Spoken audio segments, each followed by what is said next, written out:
J'aimerais pouvoir le laisser planer, mais en télévision, il dérange. Le silence, ce bien si recherché dans notre monde chahuté, est à l'honneur aujourd'hui dans Faut pas croire, grâce à la sortie d'une bande dessinée de Zep. Et oui, bien loin de l'univers de Titeuf, le dessinateur esquisse des pages muettes d'une criante intensité dans lesquelles se promène un moine chartreux, un expert du silence confronté au bruit de la ville. Regardez.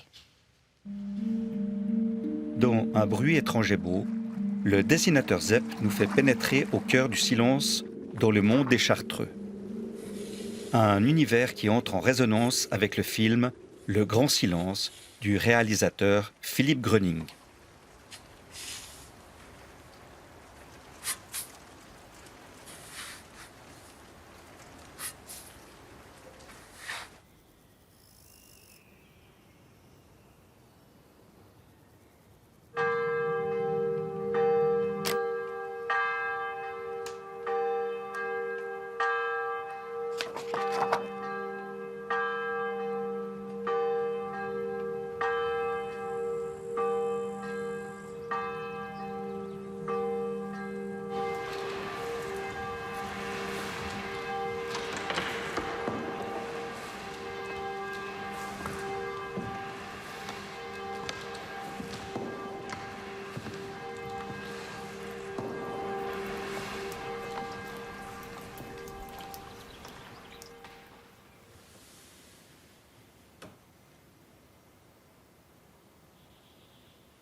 Oui.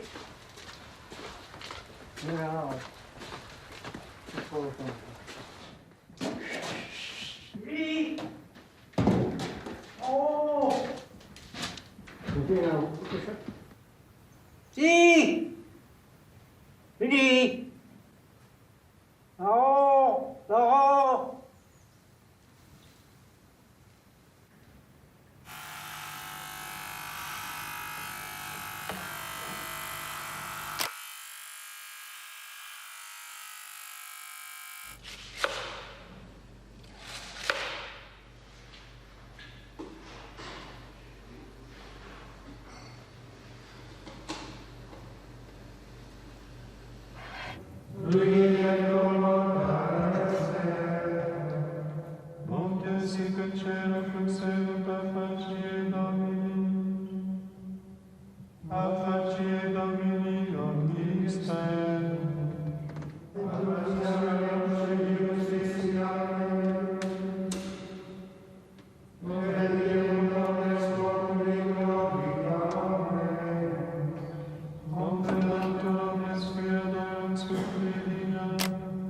Frère Marcus, le héros de Zep, va devoir briser son vœu de silence et quitter sa retraite pour régler une affaire d'héritage.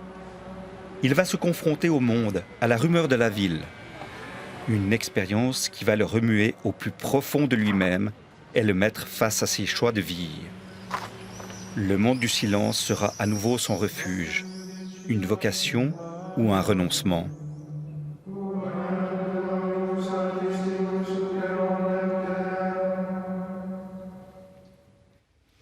Bonjour Zep. Bonjour. Philippe Chapuis à la ville. Alors on a pris un risque en laissant planer comme ça le silence sur plus de 2 minutes d'image. En télé, ça se fait très peu. Ouais, c'est rare qu'on le voit ce film en télévision. C'est beau d'ailleurs. Un film long où il n'y a absolument aucun commentaire sur Ouais. les voix. Il vous a inspiré ce film? Pour moi, ça a été ma base, ma principale base de documentation parce que j'ai pas pu aller dessiner dans les monastères chartreux parce qu'ils sont pas ouverts aux visiteurs. Et d'ailleurs, il y a une anecdote assez drôle sur ce film que Gröning raconte. C'est qu'il a écrit dans les années 80 au monastère de la Grande Chartreuse pour leur demander l'autorisation de venir tourner chez eux. Il n'a jamais eu de réponse, donc il a continué sa carrière de réalisateur. Et 18 ans après, ils lui ont répondu « Cher monsieur, nous acceptons votre proposition », comme s'il avait écrit la veille. C'était le temps de la maturation. Oui, et puis même, voilà, le rapport au temps n'est pas du tout pareil. Nous, on vit dans un monde où si on ne répond pas dans la demi-heure à quelque chose, on pense que c'est déjà pris comme presque une preuve d'hostilité. Alors que là, peu importe, 18 ans après, ils peuvent encore répondre. J'accueille aussi Sœur Pascale, bonjour, Bonjour. de la communauté de Grandchamp. Je vous remercie, Sœur Pascale, d'avoir quitté votre retraite comme ça pour venir sur notre plateau. Parce qu'effectivement, alors, vous le disiez, chez les Chartreux, il a fallu 18 ans pour laisser entrer un journaliste. Mais on a dû passer beaucoup de coups de fil pour que quelqu'un soit d'accord de venir. Alors merci. Le silence, j'ai envie de vous demander, Sœur Pascale, le silence pour vous, c'est quoi? Le silence, je dirais en premier, c'est d'abord une écoute. Une écoute des bruits qui sont autour pour les entendre. Et puis, cette écoute, elle me mène à entendre les bruits qui sont en moi, qui ne s'arrêtent pas même si moi je me tais. Et puis ensuite, à entendre peut-être un désir, mais où est-ce que je suis moi? Mais qu'est-ce que je veux vivre? Où ça va ma vie? Et là, peut-être, où peut jaillir ce désir ou cette perception, mais il y a la vie, c'est pas juste ce qu'on voit maintenant. Il y a quelque chose de plus profond, de dynamique, de vivant. Et alors, c'est l'autre et l'autre. Une écoute de l'autre et de l'autre avec un grand A. Ça vous parle, ce qu'elle dit, Sœur Pascale? C'est un petit peu ça que vous aviez envie d'explorer dans votre bande dessinée? Oui, enfin moi j'avais envie de montrer quelqu'un qui sort d'un silence qui est encore plus radical que ce que vous dites, parce que lui, il est chartreux, c'est-à-dire qu'il n'a pas contact avec les gens qui ne sont pas, qui ont pas fait le même choix de vie que lui. C'est pas votre cas, hein. Vous êtes dans une communauté, effectivement, où vous pouvez sortir. Oui. Oui, puis qui accueille du monde. Vous recevez aussi des gens, donc il y a un échange entre les gens qui font un choix de vie comme ça, plus contemplative ou méditative, alors que lui, c'est un personnage qui est enfermé là-dedans. Il a fait ce choix et on comprend pourquoi il l'a fait au fil de l'histoire. Il l'a fait pour toutes sortes de raisons, mais aussi des raisons assez dures qui l'ont poussé à faire ce choix. Il y a une partie de lui qui désirait fuir sa famille et le monde dans lequel il vivait. C'est quelque chose qu'on entend souvent, la vision du monde monastique et du choix du couvent pour se retirer du monde. Est-ce que c'est un renoncement, cette entrée dans le silence? Je sais pas si c'est pour se retirer du monde. Peut-être oui pour certaines, mais parce que la vie justement en communauté, alors ça nous met en contact déjà avec nos sœurs, nos frères, enfin les gens qui sont là. Et puis ce à quoi on aurait voulu échapper, ça nous rejoint à l'intérieur. Le silence, ça renvoie à soi-même. Mais oui, et donc on le retrouve quelque part, si bien que moi, excusez-moi, mais j'ai un petit peu des doutes qu'on arrive à tenir dans un monastère si on y va pour fuir, uniquement pour fuir. Ça peut être une stimulation, un point de quelque chose, mais après on doit découvrir autre chose. Si on reste à je ne veux pas voir ce qui se passe, on ne va pas tenir, parce que, oh là là, la vie communautaire, c'est pas simple. Bien sûr, non, j'imagine, et je pense que souvent les gens qui font des choix de vie comme ça, c'est des choix qu'on fait souvent assez jeunes, en tout cas chez les Chartreux, c'est souvent des vocations assez jeunes. Les gens parlent d'appel, mais l'appel c'est un sujet pour les religieux qui veut dire beaucoup de choses, mais pour nous qui sommes en dehors, ça reste quelque chose d'assez mystérieux, l'appel. Moi je voulais montrer l'appel pour cet homme, qui n'est pas forcément représentatif de tous les religieux. D'ailleurs, lui-même n'est pas très à l'aise dans son choix. On sent qu'il n'est pas complètement bien dans ce choix de vie chartreuse. Cet appel, il est fait évidemment de foi, de désir de s'approcher de Dieu, d'une quête de vérité. Mais il est aussi fait de choses qu'il va comprendre que beaucoup plus tard, quand il sera plus âgé, il a cherché la protection de Dieu parce qu'il n'arrivait pas à faire face à la violence de sa famille. Vous, Philippe Chapuis, est-ce que vous ressentez aussi dans votre quotidien une forme d'appel du silence? Il occupe quelle place dans votre vie, le silence? Moi, j'ai une vie de chartreux, en fait. Je vis dans une cellule qui est plus pas luxueuse. 24 heures sur 24. Pas 24 heures sur 24, mais qui est parfois, oui, quand je suis vraiment embarqué dans un livre, on vit la vie de nos personnages et je vis pratiquement enfermé dans mon atelier. Je peux rester une semaine sans sortir.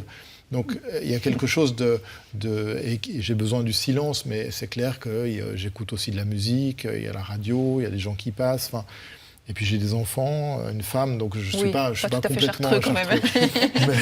mais il y a des choses, et je peux tout à fait comprendre et parfois avoir une réelle aspiration pour cette vie de silence. Je trouve que ça a quelque chose de très beau. Ce désir d'avoir du temps, d'être tout à coup... Alors peut-être que ce n'est pas le cas, vous qui avez une vie plus active qu'un frère chartreux, mais tout à coup se dire que notre vie, elle est consacrée à l'écoute, au silence, à apprendre, voir de quelle manière les choses vont venir et se révéler à nous, c'est complètement à l'opposé de nos vies ici. Mais justement, c'est très recherché aujourd'hui, le silence. J'ai vu que vous organisez une retraite de prière silencieuse du 8 au 11 décembre. Je fais un petit peu de pub. Vraiment, les gens viennent plus nombreux. Vous qui êtes dans ce monastère depuis longtemps, vous constatez un regain d'intérêt pour ça? Est-ce qu'il y a un regain d'intérêt? Je crois que c'était là, mais on n'en parlait pas comme on parle maintenant. Dans le fond, la communauté a commencé parce qu'il y avait des femmes qui avaient qui sentaient ce désir, cet appel de silence. Ça a commencé comme ça. Donc c'était avant la dernière guerre. Donc c'était là. Et c'est contagieux, en fait. Enfin, voilà, ça donne envie à d'autres. Voilà. Ensuite, d'autres ont voulu venir, et ça continue. Et les personnes qui viennent dans ces retraites, qu'est-ce qu'elles viennent chercher quand elles viennent juste 3 jours? Oui, alors souvent c'est déjà se retirer de la vie agitée et étendue et qu'elles vivent quotidiennement, mais c'est aussi se recentrer par rapport à sa vie. Mais qu'est-ce que je veux vivre? Où va ma vie? Oui, et découvrir aussi là derrière, mais dans le fond, il y a un autre, on peut dire Dieu, mais qui est aussi présent là, et on a pu le goûter, on a pu à certains moments le percevoir, c'est devenu une expérience sensible, et de se dire, mais là, j'ai senti quelque chose, j'ai senti ce qui donnait sens à ma vie, et alors on vient pour retrouver cet élan, retrouver ce désir qui permet aussi de poser les choix fondamentaux. Est-ce que pour vous, Philippe Chapuis, le silence, il est lié à la spiritualité? Est-ce que vous le vivez comme ça? Non, pas forcément, non. C'est plus une forme d'écoute. Écoute de qui ou de quoi? Écoute de ce qui vient. Alors voilà, moi je crois à l'inspiration aussi, c'est-à-dire que parfois il y a des choses qui nous arrivent qui sont inattendues, qui viennent peut-être d'une partie de notre inconscient, mais parfois qui nous tombent du ciel peut-être. Et il faut savoir les saisir. Donc là, il faut être à l'écoute. Comme artiste, c'est fondamental alors. Ouais. Et je pense que c'est vraiment, c'est une discipline importante, qu'on ne peut pas être dans l'agitation et prétendre capter des histoires et pouvoir se mettre dans la peau de personnages, même si des fois on vit la vie de personnages qui sont eux-mêmes très agités. C'est le cas avec Titov, pour moi, qui n'est pas un personnage très méditatif. Mais j'ai besoin d'une espèce de période de vide pour pouvoir me mettre dans la peau de ce petit bonhomme ou d'un autre. Je ne peux pas comme ça changer de peau en quelques secondes. Il faut une espèce de temps d'immersion. Le silence, c'est aussi quelque chose qui peut faire peur. Aussi parce que justement, ça peut être le vide ou alors ça peut être ce qui nous renvoie à nous-mêmes et c'est pas toujours agréable. Vous avez dû l'apprivoiser ou c'est quelque chose qui vous est naturel?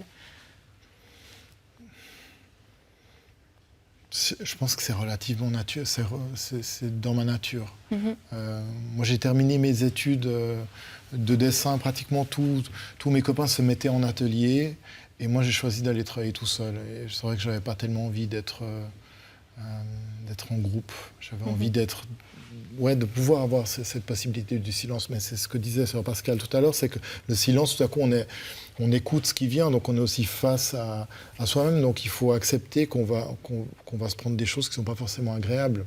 Parce qu'on ne peut pas fuir on peut pas fuir dans le silence, effectivement. On peut vouloir le silence pour fuir certaines choses, mais une fois qu'on y est, les choses nous rattrapent. Est-ce que vous le vivez, vous, aujourd'hui encore, parfois, comme quelque chose de difficile, avec toutes ces années de pratique? Mais je ne sais pas s'il faut appeler. J'ai un peu l'impression que c'est chaque jour est neuf, si on pourrait dire. Et c'est vrai que le silence, c'est un don. Je ne sais pas comment dire ça. Pour moi, le silence, tout d'un coup, il est donné. Il est là. Voilà. Et puis, après, si moi je ne suis pas attentive ou je me laisse prendre par le travail, ou j'oublie qu'il est là. Mais il est là, mais voilà. Il est toujours habité ou parfois on est confronté au vide? Si, alors là, c'est ce qui est paradoxal. Des fois, quand on dit « Oh, j'ai la tête vide, je ne peux plus rien faire », c'est en fait qu'elle est trop pleine de choses. Hein, alors qu'en fait, le silence, s'il est vide, c'est qu'il y a quelque chose à traverser qui n'est pas en ordre ou pas d'aplomb. Et puis jusqu'au moment où tout d'un coup, ah ben c'est donné. Et c'est pas quelque chose... Comment? Le silence se reçoit. C'est pas encore une volonté d'arriver quelque part. Merci beaucoup. Voilà. Merci Sœur Pascale et Philippe Chapuis pour ce moment sur le silence.